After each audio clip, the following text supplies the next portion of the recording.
Y vamos a tomar nuestro texto base en 2 de Pedro, capítulo 1.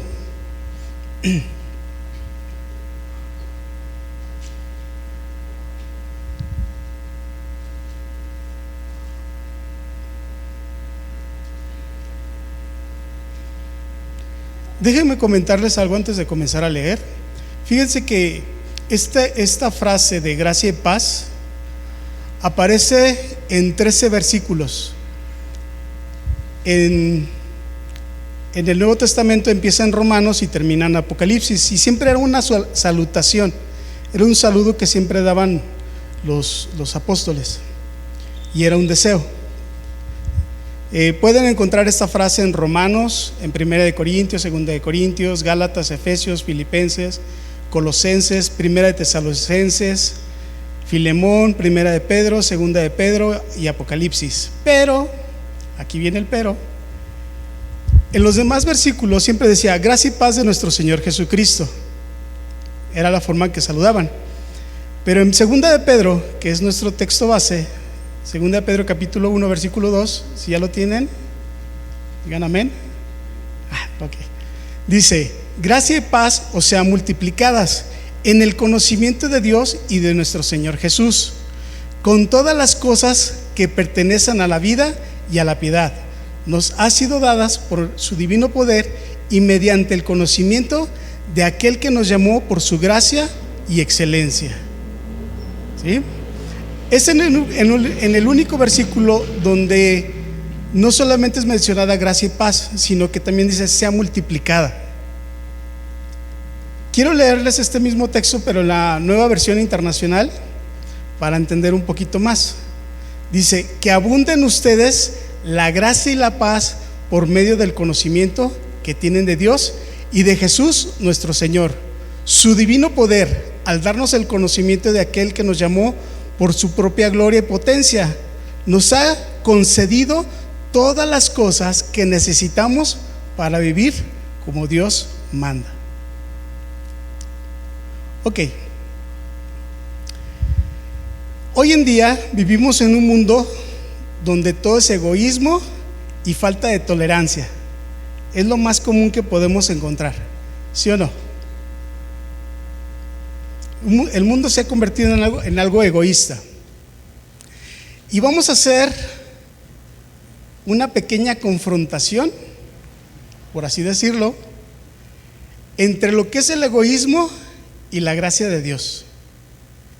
Fíjense, en el diccionario de la Real Academia de la Lengua, la palabra egoísmo significa inmoderado y excesivo amor por sí mismo, que hace entender desmedidamente el propio interés sin cuidarse de los demás. Es egocentrismo, egolatría, narcisismo, individualismo, es ambición, codicia, voracidad e insolidaridad. ¿Les suena común esto?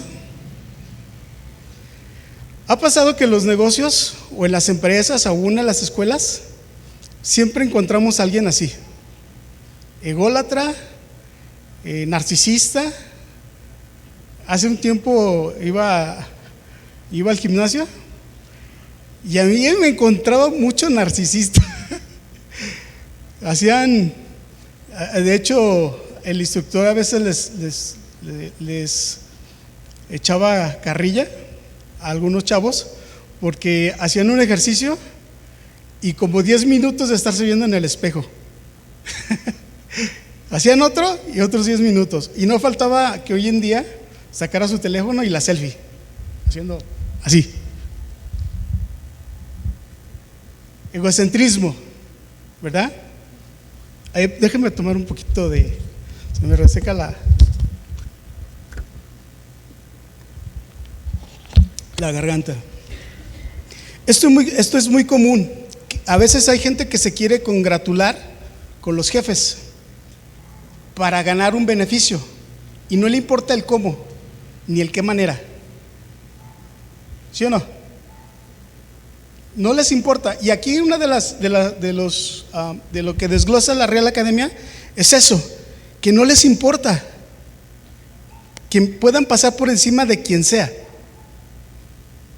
Ahora, haciendo una confrontación con la gracia, es totalmente diferente. Gracia, del hebreo, charis. Los términos originales significan favor o bondad, especialmente si no ha sido ganada ni merecida. El término hebreo se encuentra con frecuencia en el Antiguo Testamento como frases como hallé yo ahora gracia en tus ojos. Esto podemos verlo en Génesis 30:27 con Noé. Cuando Dios iba a inundar la tierra, dice que él estuvo buscando y encontró a Noé. Y Noé dijo: Señor, ¿hallé yo gracia ante tus ojos? Algo que no era merecido. Esto también lo podemos ver en Moisés 33:13. Cuando Moisés se acercó al Señor y le dijo: Señor, si he hallado gracia ante tus ojos, ve tú delante de nosotros. ¿Sí se entiende? No era por méritos, era un favor. Tales expresiones se usan repetidamente como una fórmula de cortesía al dirigirse a Dios o a una persona. En la mayoría de los casos en el Antiguo Testamento, la palabra significa sencillamente favor, sin ninguna implicación filosófica o teológica. Sin embargo, el concepto de la gracia en el Nuevo Testamento como amor del Salvador de Dios hacia los pecadores no está ausente en el Antiguo Testamento, pero esta idea se expresa más apropiadamente por el hebreo Hased, traducido con frecuencia como misericordia. O sea, en el Antiguo Testamento, si ustedes encuentran un versículo que habla acerca de misericordia, está hablando de gracia. ¿Sí me explico? Eso lo podemos ver en el Salmo 17:7, si gustan acompañarme ahí. Salmo 17:7.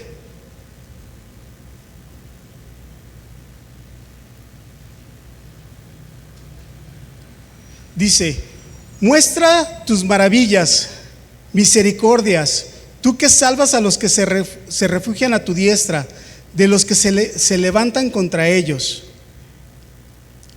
Aquí vemos el favor de Dios, la gracia. En Isaías 63:7 dice: la misericordia de Jehová, de la misericordia de Jehová haré memoria, de las alabanzas de Jehová conforme a todo lo que Jehová nos ha dado, de la grandeza de sus beneficios hacia la casa de Israel, que les ha hecho según su misericordia y según la multitud de sus piedades. Aquí vemos la gracia de Dios manifestada en el Antiguo Testamento. ¿Sí? Eran pueblos y eran hombres que Dios tuvo misericordia no por quienes ellos eran, sino porque Dios quiso. ¿Queda claro? Hallaron gracia.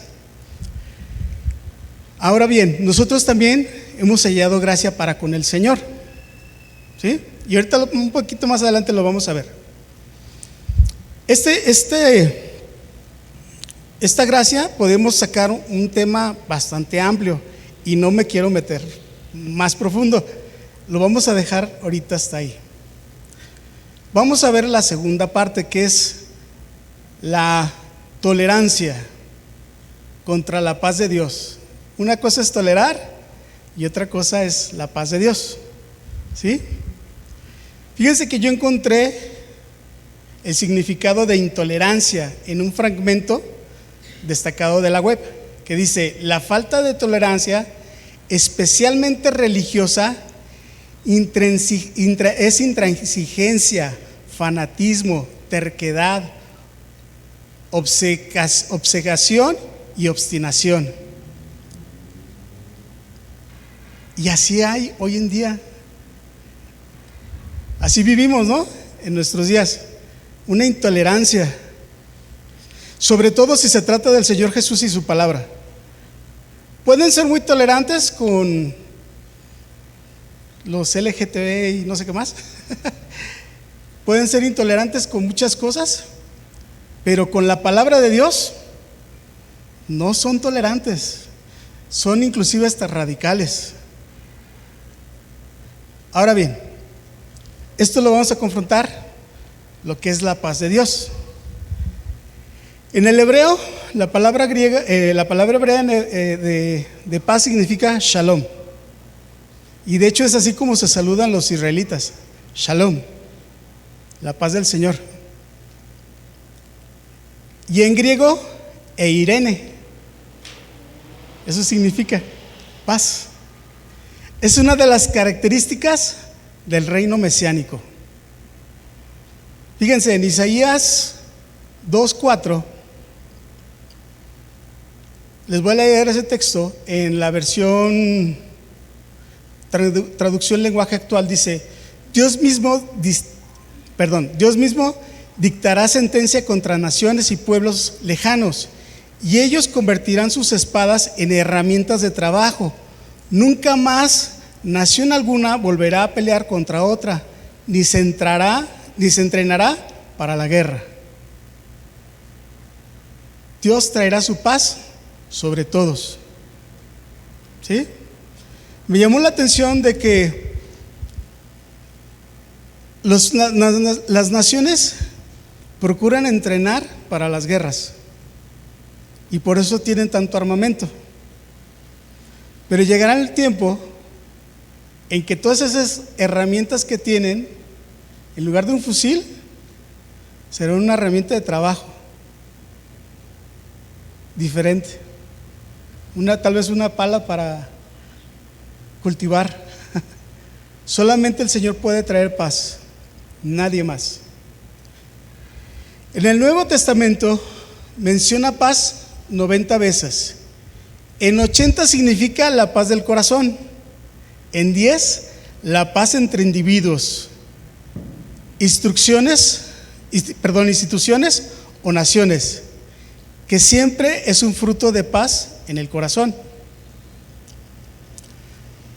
También la paz es un fruto del Espíritu, y esto podemos encontrarlo en Gálatas 5:22.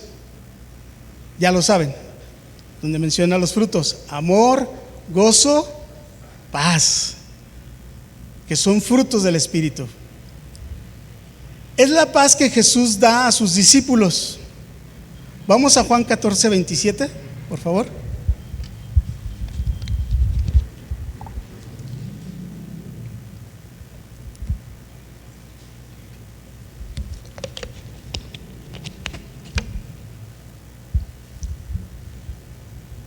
¿Ya lo tienen? Ok. Dice: la paz os dejo, mi paz os doy. Yo no os la doy como la da el mundo. No se turbe vuestro corazón, ni tenga miedo. ¿Se fijan cómo la da el Señor? Juan 16:33: estas cosas os he hablado para que en mí tengáis paz. En el mundo tendréis aflicción, pero confiad, yo he vencido al mundo. Ahora bien, ¿qué ofreció el Señor Jesús después de ser resucitado? ¿Alguien me puede decir? Juan 20:21. Fue lo primero que el Señor hizo y dijo. Juan 20:21 dice: entonces Jesús les dijo otra vez: paz a vosotros, como me envió el Padre, así también yo los envío.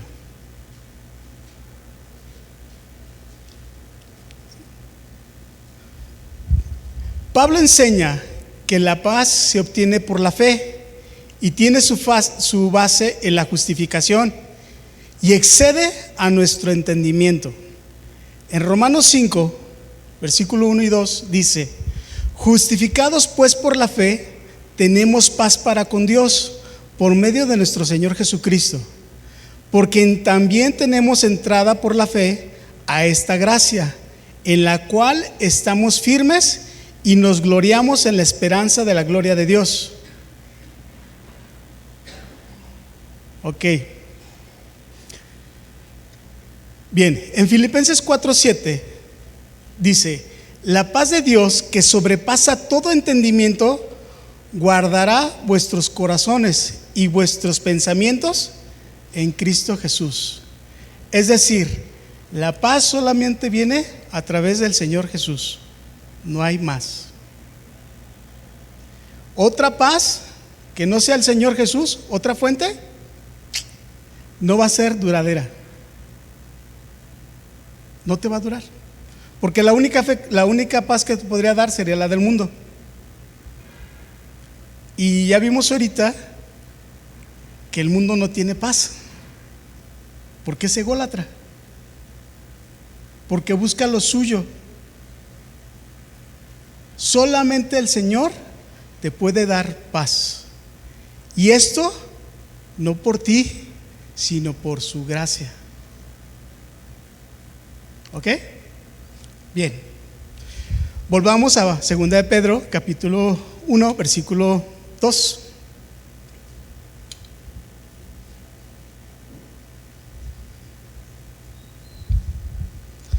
Dice: que abunden ustedes la gracia y la paz por medio del conocimiento que tienen de Dios y de Jesús nuestro Señor. Y aquí viene una pregunta. Ya voy a empezar de preguntón. ¿Cuánto conoces de Dios y del Señor Jesús? ¿Cuánto? Vamos a ver cuánto conocemos de Él. Vamos a Colosenses 1.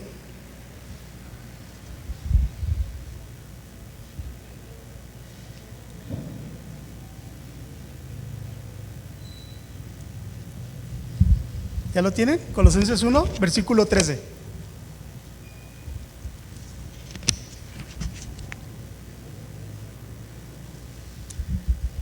¿Listo? Amén. Miren, yo se los voy a leer en la traducción lenguaje actual porque nos va a abrir un poquito más el panorama. Dice: Dios nos rescató de la oscuridad en que vivíamos. ¿Sí o no? ¿Dios nos rescató de la oscuridad?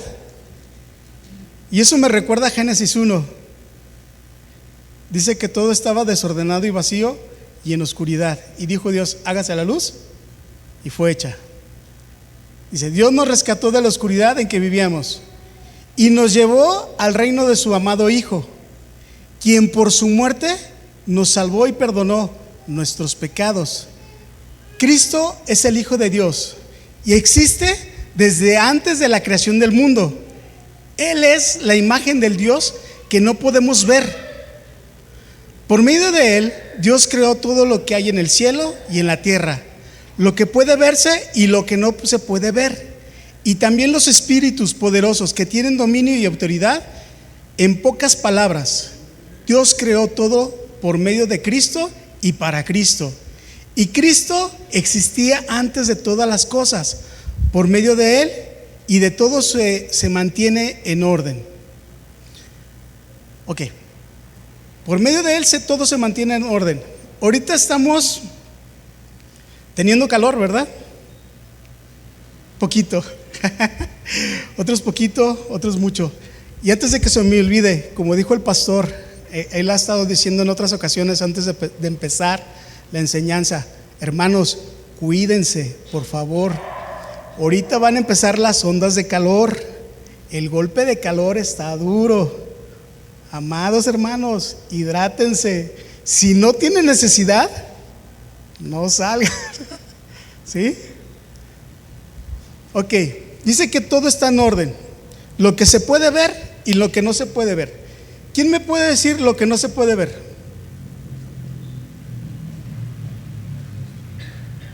¿El átomo? ¿Se puede ver a simple vista? No. ¿Verdad? Pero Dios lo creó. El universo solamente por fotografías que nos envían los satélites. Yo comentaba en una ocasión a los jóvenes que les doy clases allá: ¿qué pasaría si la órbita terrestre en la que vivimos estuviera 10 grados más cerca del Sol? ¿qué podría pasar? Estaríamos como los pollos en la rosticería, ¿sí o no? O es más, no habría vida por el calor. ¿Qué pasaría si fueran 10 grados hacia afuera? ¿Mandé? ¿Cuál pingüinos? ¿Sí o no?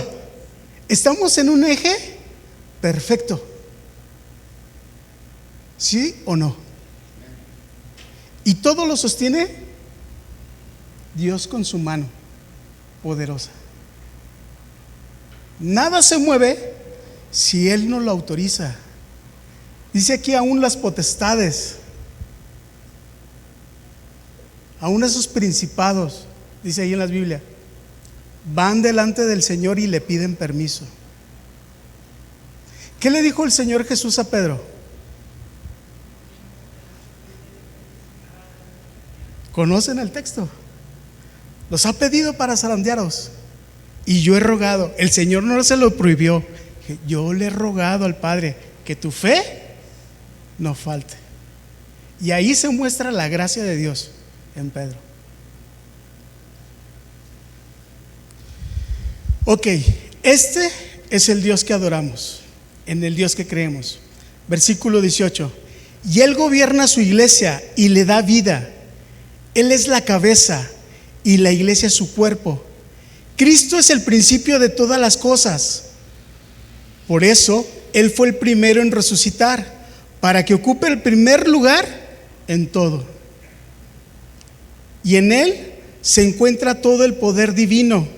Por medio de Cristo, Dios hizo que todo el universo volviera a estar en paz con Él. Y todo lo hizo posible por medio de la muerte de su Hijo en la cruz. Antes, ustedes estaban lejos de Dios y eran sus enemigos, pues pensaban y hacían lo malo. Sin embargo, ahora Dios los ha hecho sus amigos por medio de la muerte de su Hijo, quien se hizo hombre, y Dios lo hizo así para que ustedes, o sea, es decir, nosotros, pudiéramos presentarnos ante Él sin pecado y libres de culpa. Por esto será así.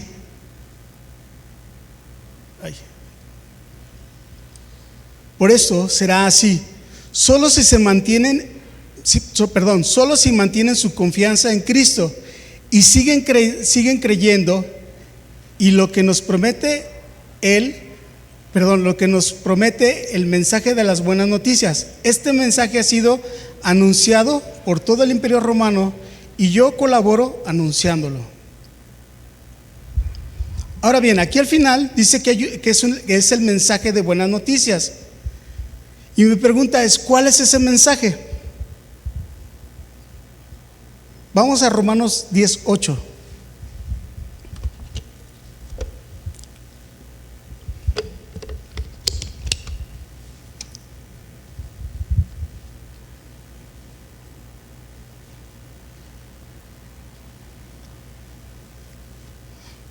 Romanos 10:8 dice: más bien la Biblia dice, el mensaje de Dios está cerca de ti, está en tu boca y en tu corazón. Y ese mismo mensaje es el que les traemos, que debemos confiar en Dios. Pues si ustedes reconocen con su propia boca que Jesús es el Señor y se creen de corazón que Dios lo resucitó, entonces se librarán del castigo que merecen. Pues si creemos de todo corazón, seremos aceptados por Dios. Y si con nuestra boca reconocemos que Jesús es el Señor, Dios nos salvará. La Biblia dice: Dios no deja en vergüenza a los que confían en Él. No importa si son judíos o no lo son, porque todos tienen el mismo Dios y Él es muy bueno con todos los que le piden ayuda. Pues la Biblia también dice: Dios salvará a los que le reconozcan como su Dios. Y luego hace una pregunta: ¿pero cómo van a reconocerlo si no confían en Él? ¿Tú cómo vas a reconocer a Dios si no confías en Dios? ¿Y cómo van a confiar en Él si nada saben de Él? ¿Y cómo van a saberlo si nadie les habla acerca del Señor Jesucristo? Y aquí esta pregunta no es solamente para los que están compartiendo la palabra, sino para todos, porque a final de cuentas tú te conviertes en un predicador cuando le hablas a la gente. Y esas preguntas que está haciendo el apóstol Pedro son las que nos están haciendo a nosotros. ¿Cómo vamos a reconocerlo si no confiamos en Él? ¿Y cómo vamos a confiar en Él si nada sabemos de Él? Y volvemos a la pregunta inicial: ¿cuánto sabes de Dios y de su Hijo Jesucristo? Y aquí no está hablando solamente de un conocimiento intelectual, está hablando también de un conocimiento del corazón. ¿Cuánto le crees a Él? Por lo tanto, ¿cuánto conoces de Él? Y ya vimos lo que es Él, su eterno poder. Ahora bien, en el versículo 15 dice: ¿y cómo hablarán de Jesucristo si Dios no los envía? Como dice la Biblia, qué hermoso es llevar a los que traen buenas noticias. Sin embargo, no todos han aceptado estas buenas noticias. Como dijo el profeta Isaías: Señor, nadie ha creído nuestro mensaje. Así que las personas llegan a confiar en Dios cuando oyen el mensaje acerca de Jesucristo. Pero yo pregunto, ¿será que no han tenido oportunidad de oír el mensaje? Claro que lo han oído, porque la Biblia dice: sus palabras recorren toda la tierra y llegan hasta el fin del mundo. Y hoy en día, con mayor razón. Yo comentaba hace poquito a los jóvenes de allá, de la clase, cómo una noticia llega en segundos. Si algo está pasando al otro lado del mundo, ¿cuánto tardaba antes en llegar una noticia? ¿Alguien recuerda el mundial de... se me fue ahorita la fecha de ese mundial? El de España fue en el 80 y algo. ¿Tardaban en llegar la información? 80 y mucho. O México 70. El otro día estaba escuchando un comentario de ese mundial aquí en nuestro país. Pero ¿cuánto tardaba en llegar la información de los partidos de México a Asia?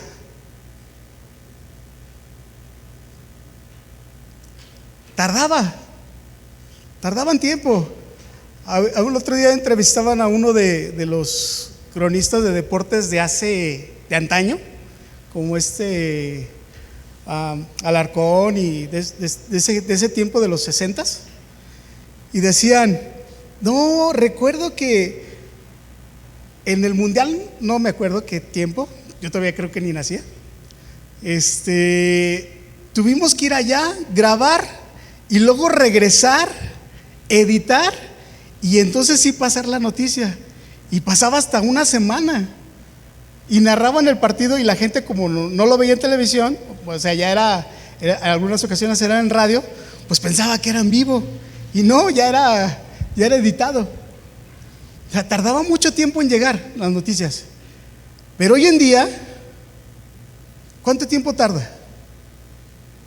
Segundos. Hasta parece como aquel dicho mexicano, ¿no? Pueblo chico, chisme grande. Todo el mundo se enteraba. Así hoy en día con las redes. Pero también, hoy en día, ¿cuánto tiempo tardas en abrir tu Biblia? Y no hablo tu Biblia de papel, porque ya muy pocos utilizamos la Biblia de papel. Casi la mayoría traen dispositivos. ¿Cuánto tardas? Pues nomás lo que tarde mi teléfono en responder, ¿verdad? ¿Cuántas versiones de Biblia tienes? Me acuerdo que hace tiempo yo le comentaba a mis hijos, cuando estaba en la secundaria, hace poquito, mandaban un trabajo y los que son de antaño teníamos que ir a la biblioteca. Ellos ya no saben qué es eso. Dice, no, tenía que ir a la biblioteca.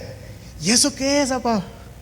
Pues un lugar donde había muchos libros y ahí podíamos tomar y podíamos investigar y teníamos que estar leyendo para poder encontrar la información, ¿verdad? Y hoy en día agarras tu teléfono, si sabes manejar Google, ahí lo que quieras y segundos sale, ¡zas!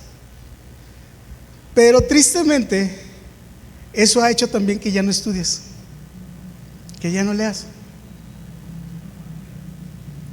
Muchos, y no está mal, yo puedo entender que hay hermanos que tal vez no puedan ver o se les dificulte ver o que no sepan aún inclusive leer, y es válido que puedan poner la Biblia en audio.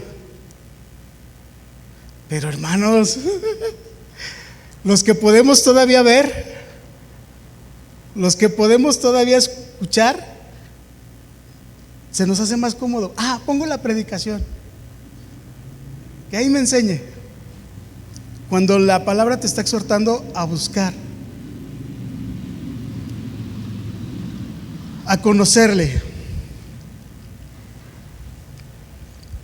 Ok, vamos otra vez a 2 de Pedro. De ahí no nos vamos a salir.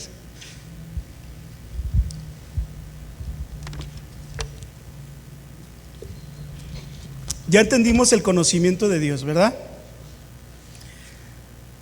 2 de Pedro, versículo 3 y 4. Como todas las cosas que pertenecen a la vida y a la piedad nos ha sido dada por su divino poder, mediante el conocimiento de aquel que nos llamó por su gracia y excelencia, por medio de las cuales nos ha dado preciosas y grandísimas promesas. Por ellas llegaríamos a ser partícipes de la naturaleza divina, habiendo huido de la corrupción que hay en el mundo a causa de la concupiscencia. La vida encarnada de Cristo puso a disposición de los creyentes sus preciosas y grandísimas promesas. Estas promesas seguramente incluían la de su segunda venida, el establecimiento de un nuevo cielo y una nueva tierra, y la entrada al reino de Cristo. Pero también recomendaban aceptar en Cristo todas las promesas de Dios. En 2 de Corintios 1:20 dice: porque todas las promesas de Dios son en él sí y en él amén, por medio de nosotros, por la gracia de Dios. El propósito de las promesas es que podamos compartir una profunda unión espiritual con Cristo. Por lo tanto, tendremos bendiciones y beneficios de tal relación. ¿Sí se entiende? Es decir, que las promesas son una unión que vamos a tener con Cristo, y al estar unidos con Él tendremos bendición de esa relación. Las promesas son también un incentivo para vivir en santidad, porque para ser pacientes de su plenitud ahora, así como la gloria futura, debemos renunciar a la corrupción que hay en el mundo. El poder para creer no viene de nosotros, no viene de nuestro interior, sino de Dios. ¿Sí? Lo voy a repetir. El poder para creer no viene de nuestro interior, sino de Dios. Como no tenemos los recursos para ser verdaderamente espirituales, Dios nos permite ser partícipes de la naturaleza divina, a fin de protegernos del pecado y ayudarnos a vivir para Él. Cuando nacemos de nuevo por medio de su Espíritu, Dios nos capacita con su propia bondad moral. Esto lo podemos encontrar en Juan 3, versículo 6. Lo que es nacido de la carne, carne es. Lo que es nacido del Espíritu, espíritu es. Y en Juan 14:17 dice: el espíritu de verdad, el cual el mundo no puede recibir porque no le ve ni le conoce, pero vosotros lo conocéis, porque mora con vosotros y está en vosotros. En Colosenses 5:21 dice: el que no conoció pecado, por nosotros lo hizo pecado, para que nosotros fuésemos hechos justicia de Dios en él. Y en primera de Pedro 1:22 dice: habiendo purificado vuestras almas por la obediencia a la verdad mediante el Espíritu, para el amor fraternal no fingido, amaos unos a otros entrañablemente, de corazón puro, siendo reconocidos, no de simiente corruptible, sino de incorruptible, por la palabra de Dios que vive y permanece para siempre. Ok. Ahora bien, volviendo otra vez a segunda de Pedro, pero ahora en el versículo 5 al 9, nos da un consejo. El apóstol Pedro dice: vosotros también, poniendo toda diligencia por esto mismo, añadid a la vuestra fe virtud, a la virtud conocimiento, al conocimiento dominio propio, al dominio propio paciencia, a la paciencia piedad, a la piedad afecto fraternal, y al afecto fraternal amor. Porque si haces estas cosas en vosotros y abundan, no os dejarán de estar ociosos sin fruto en cuanto al conocimiento de nuestro Señor Jesucristo. Pero el que no tiene estas cosas tiene la vista muy corta, es ciego. Les voy a leer este mismo pasaje, pero en la traducción lenguaje actual. Dice: por eso mi consejo es que pongan todo su empeño en afirmar su confianza en Dios. Esfuércense por hacer el bien, procuren conocer mejor a Dios y dominar sus malos deseos. Además, deben ser pacientes, entregar su vida a Dios, estimar a sus hermanos en Cristo y sobre todo amar a todos por igual. Si ustedes conocen a Jesucristo, harán todo esto y tratarán de hacerlo cada vez mejor. Así vivirán haciendo el bien. Pero quien no lo hace así es como si estuviera ciego y olvida que Dios le ha perdonado todo lo malo que hizo. La fe tiene que ser más que creer, son hechos. Debe traducirse en acción, en desarrollo del carácter del cristiano y en la práctica y la disciplina moral. De lo contrario, desaparecerá.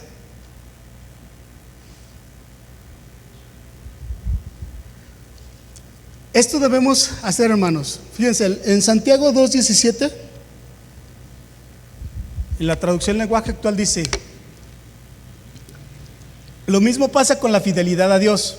De nada nos sirve decir que le somos fieles si no hacemos nada que lo demuestre. Esa clase de fidelidad está muerta.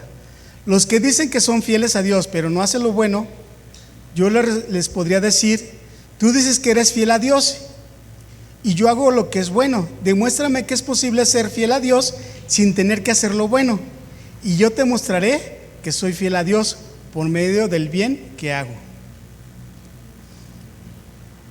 Y aquí preguntaría: ¿eres fiel a Dios?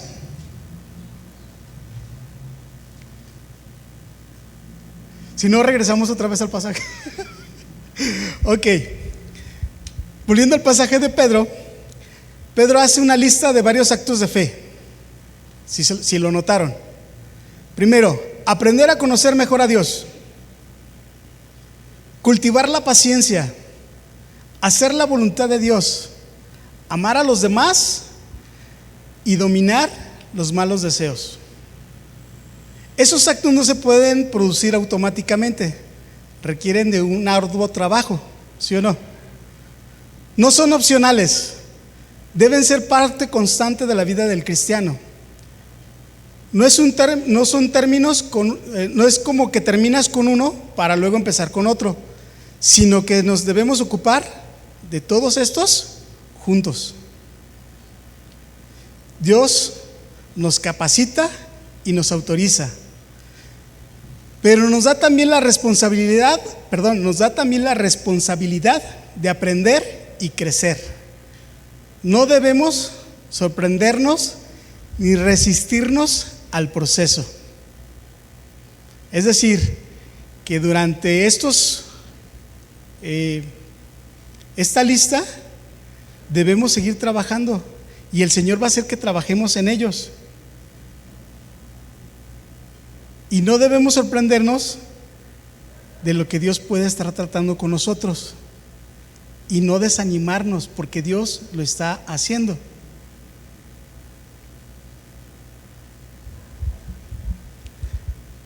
Vamos a terminar.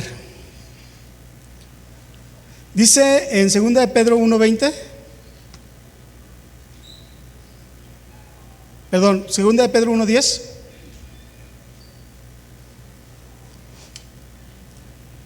Dice: hermanos, Dios los ha elegido para formar parte de su pueblo. Si quieren serlo para siempre, deben esforzarse más por hacer de todo esto. De este modo, nunca fracasarán en su vida cristiana. Y Dios con gusto les dará la bienvenida en el reino de nuestro Señor y Salvador Jesucristo, quien reina para siempre. Pedro quiso despertar a los creyentes satisfechos de sí mismo, que habían presentado atención a los falsos maestros y que creían que como la salvación no se basaba en las buenas obras, podían vivir como quisieran. Si nosotros somos de Dios, Dios, dice Pedro, lo probará su arduo trabajo, si no se esfuerzan por cultivar las cualidades mencionadas, que es aprender a conocer mejor a Dios, cultivar la paciencia, hacer la voluntad de Dios, amar a los demás y dominar los malos deseos. Si no hay esto en tu vida, posiblemente no seas de Él.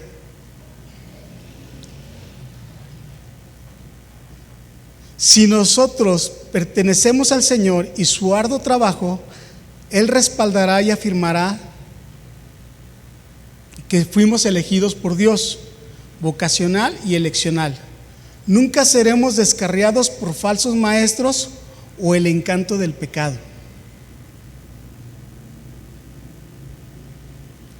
Y los últimos dos versículos que les quiero compartir son 12 y 13 de 2 de Pedro. Por eso yo les aseguraré, recordando siempre todo esto, aun cuando ya lo saben y siguen creyendo en la verdad que les enseñaron, mientras yo viva, creo que es mi deber recordarles todo esto.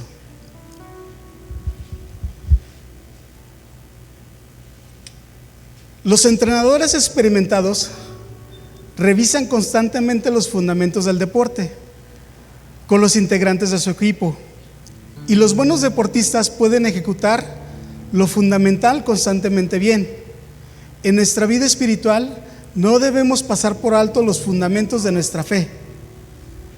Cuando nos dedicamos a estudiar más profundo las verdades bíblicas, así como un deportista necesita practicar siempre, nosotros también necesitamos recordar constantemente los fundamentos de nuestra fe y sobre todo, cómo llegamos a creer. No se cansen ni se impacienten con los mensajes relacionados con los fundamentos de la vida cristiana. Más bien, adopten la actitud del deportista, que continúa la práctica y desarrollando lo fundamental, aunque esté dedicado a aprender técnicas más avanzadas. Hermanos, no nos olvidemos de los principios de la fe.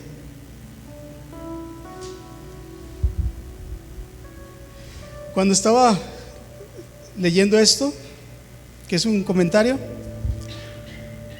recordé cuando empecé a tocar la batería. Muchos piensan que tocar batería es subirte, agarrar los palitos y empezar a tocar. No. La batería es un instrumento que como base tiene los rudimentos. Así se le llaman, rudimentos. Y realmente llega un momento en que te aburren, porque es siempre lo mismo: derecho, izquierdo, derecho, izquierdo, derecho, izquierdo, derecho, izquierdo, pa. Pero esa es la base.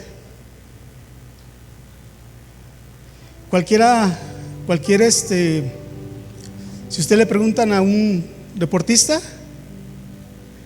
te va a decir: siempre tengo que entrenar lo básico primero, y ya cuando lo tengo dominado voy subiendo de nivel.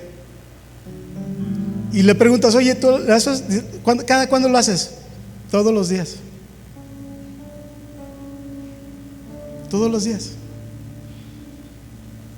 ¿Te aburren las enseñanzas acerca de la fe cristiana? ¿Los principios? Ay, hermano, eso ya me lo sé. Sí, tienes el conocimiento, pero te falta bajarlo aquí.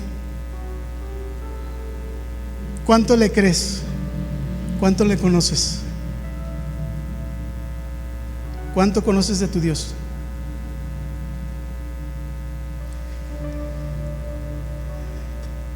¿Saben? Es triste, pero siempre que estamos en circunstancias difíciles es cuando nos acordamos de todo, ¿verdad?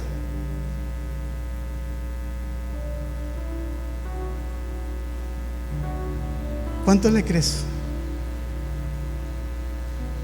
¿Te ha dado sus promesas? ¿Las crees? Pues vívelas. Y no te quedes con ellas, compártelas. Hermoso es aquel que anuncia la paz. Y como dijo el apóstol Pedro, que la gracia y la paz sobreabunde, sea multiplicada en ustedes, en el conocimiento, en su paz y en su gracia. Amén. Vamos a orar.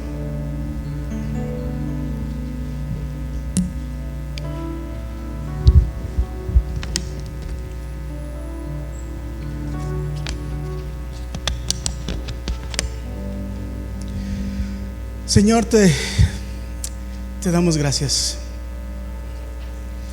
Padre, porque esta palabra no es solamente de exhortación, también es de ánimo, porque hemos hallado gracia ante tus ojos.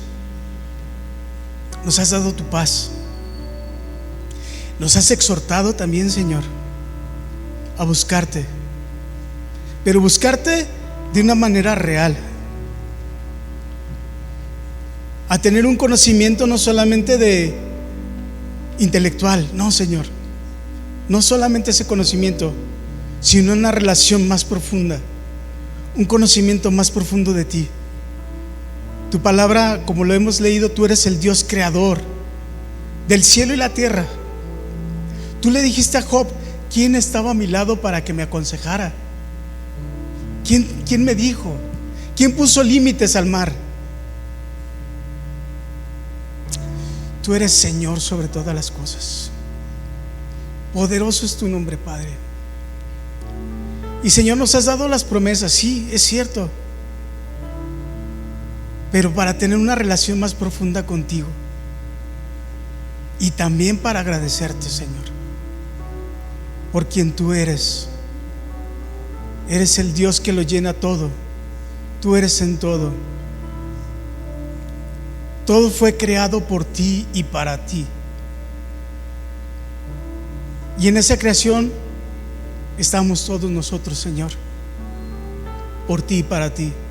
Y nos has elegido, Dios, y nos permites crecer en tu gracia, en tu paz, la paz que solamente tú das, Señor. Cuán hermoso eres tú, Señor, digno de ser alabado, digno de ser exaltado sobre todas las cosas. Señor, tu palabra dice que tus promesas son sí y amén. En ti no hay variación. Qué hermoso eres, Padre. Faltarían palabras para decirte quién eres. Por eso tú te tuviste que autodescribir Por eso tú inspiraste con tu Espíritu Santo tu palabra para decir quién eres tú. Porque el hombre en su conocimiento se quedaría corto, le faltaría. Por eso tú te tuviste que decir: yo soy el que soy. A ti te honramos, en ti confiamos, Señor. Tú eres nuestra esperanza. Tú eres quien nos ha dado la gracia. Tus ojos, Señor, en tus ojos has permitido que hallemos gracia.